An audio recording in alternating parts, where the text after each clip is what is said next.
Corrupción y violencia, basándonos en Mario Calderón y Elsa Alvarado, defensores de los derechos humanos.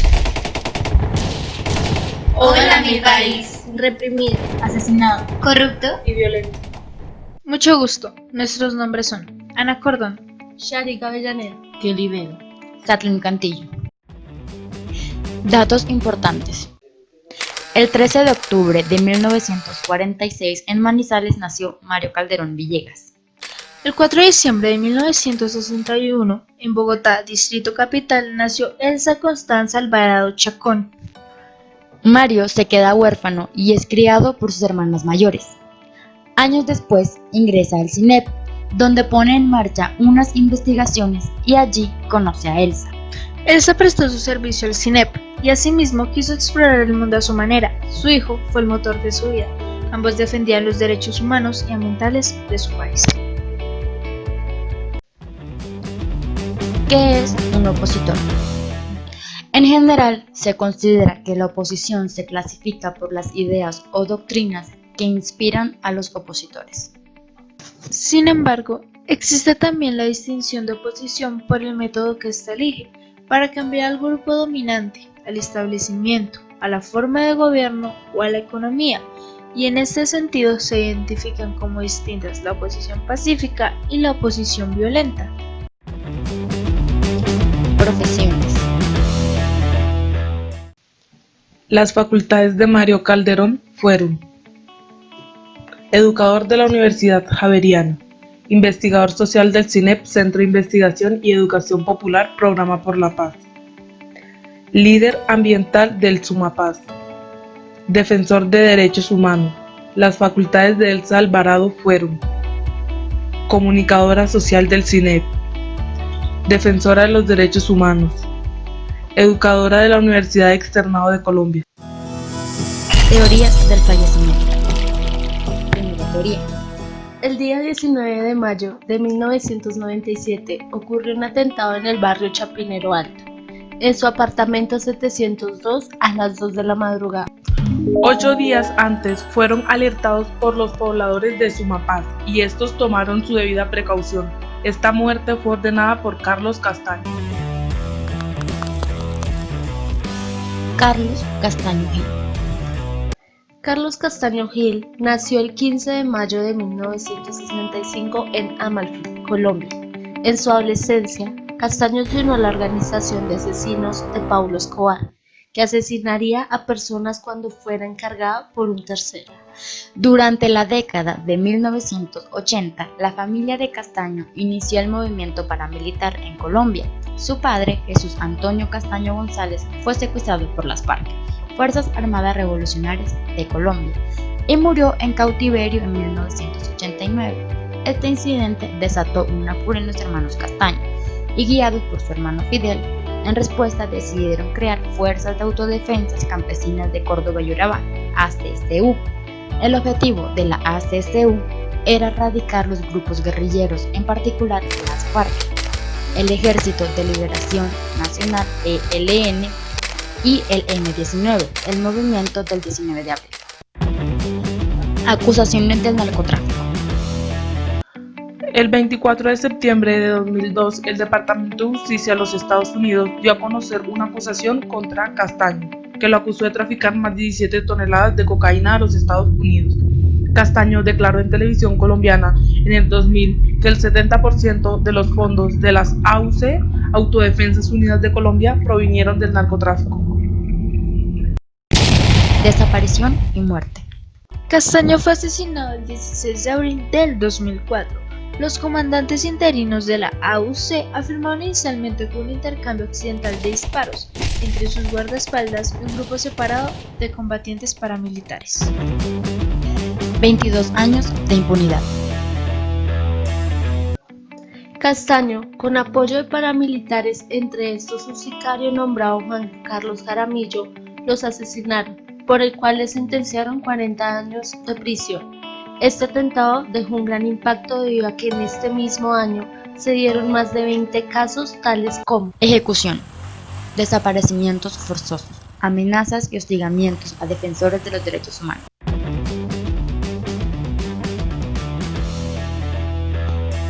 Segunda teoría.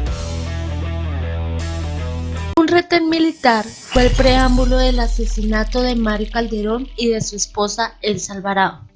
Mientras regresaban de su finca en Sumapaz hacia Bogotá, hombres del ejército los detuvieron y les dejaron saber, entre pregunta y pregunta, que tenían demasiada información sobre ellos. Calderón llegó tan asustado que al día siguiente ya planeaba con uno de sus mejores amigos cómo sacar del país a Elsa y a su niño, Iván, quien apenas había cumplido 1 año. Calderón también empezó a buscar un nuevo apartamento.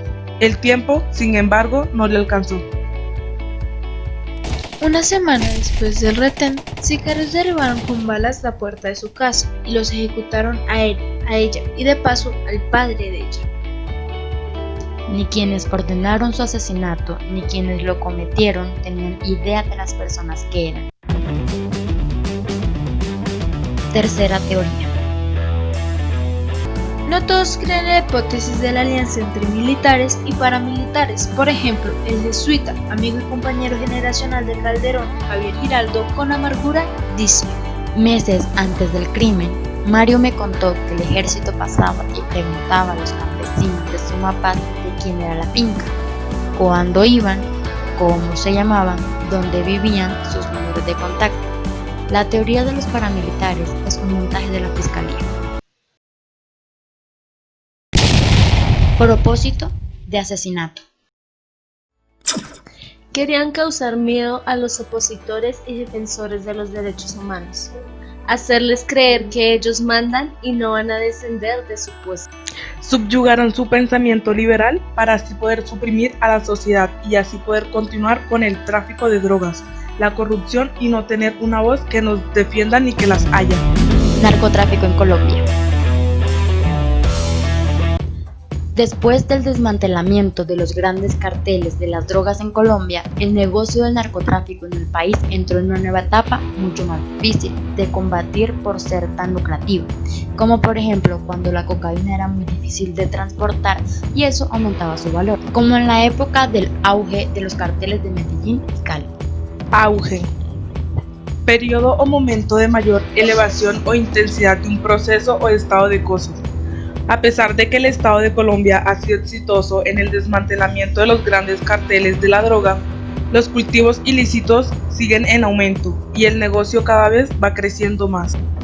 ¿Cree usted que legalizar la droga puede ser una solución para el narcotráfico? Hay varios mitos.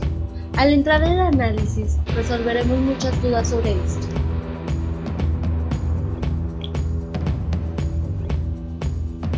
Primer mito.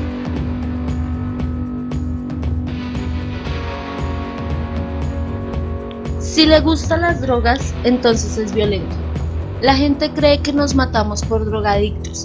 Eso no es cierto, ya que varios estudios demuestran que las personas que consumen estas sustancias son las más tranquilas y relajadas. Solo es paz en el mundo en el que viven. Estas sustancias no le causan ganas de matar, violencia. Es más probable que el licor cause esta reacción en los humanos. Segundo mito.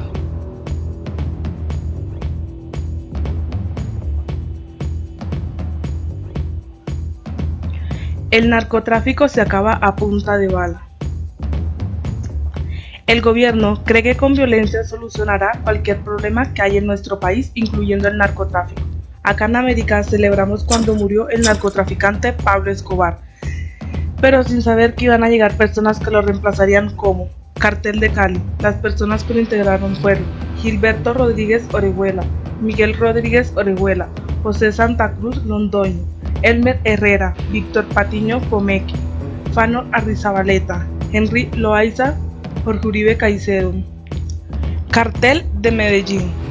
Las personas que lo integraron fueron Jorge Luis Ochoa, Roberto Escobar Gaviria, Gustavo Gaviria, Juan David Ochoa, Fabio Ochoa, Carlos Leder, Gonzalo Rodríguez Gacha, Pablo Escobar Gaviria, Don Bermo. Investigando encontramos ciertas curiosidades como: cuando los narcos tienen el control, los homicidios se disminuyen. La guerra le transformó la mirada y las balas dejaron en su cuerpo cicatrices de una muerte que le persigue. Con tan solo 16 años, Felipe es uno de los duros del Combo, El Hueco, del barrio Bolsa de Belén Rincón, Comuna 16. Uno de los tantos que firmaron un pacto de paz ordenado por cabecillas de la oficina de Envigado y Urebeños, estructuras delincuenciales que hace unos días se enfrentaban por el control territorial de varias comunas de Medellín. Pacifista, por Juan Carlos Garzón. Las épocas más violentas se han dado cuando el gobierno les declara la guerra. En Colombia hay más coca y menos asesinatos. Así pierde el gobierno la confianza de los cocaleros. Pacifista.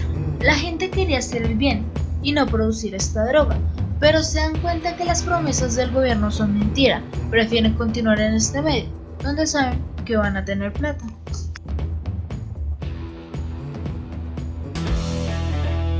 Un crimen sin castigo. El 13 de mayo del 2017, El Espectador. La Fiscalía reiteró de manera expresa que el crimen de Mario Calderón y Elsa Alvarado sí es de lesa humanidad. Más detalles de la muerte. El crimen se cometió el 19 de mayo de 1997 pasada la medianoche. 4 hombres armados y vestidos con overol negro llegaron en un Renault 9 blanco. Ataron las manos del celador del edificio, de un estudiante que se iba a subir a un taxi y del taxista que había ido a recogerlo e irrumpieron en el apartamento 702 del edificio, Quintas de la Salle, en el norte de Bogotá. Si hubo o no militares involucrados es un interrogante que en 2 décadas la justicia no ha resuelto.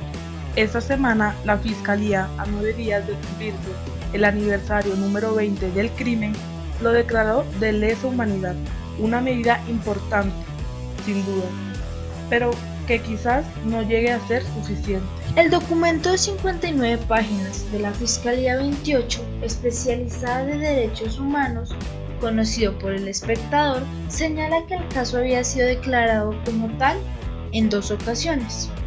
La determinación, sin embargo, había sido tomada tan pálidamente que cada vez que la Fiscalía tuvo que decirlo de manera expresa, como también lo solicitó la familia, con sus abogados en abril de este año.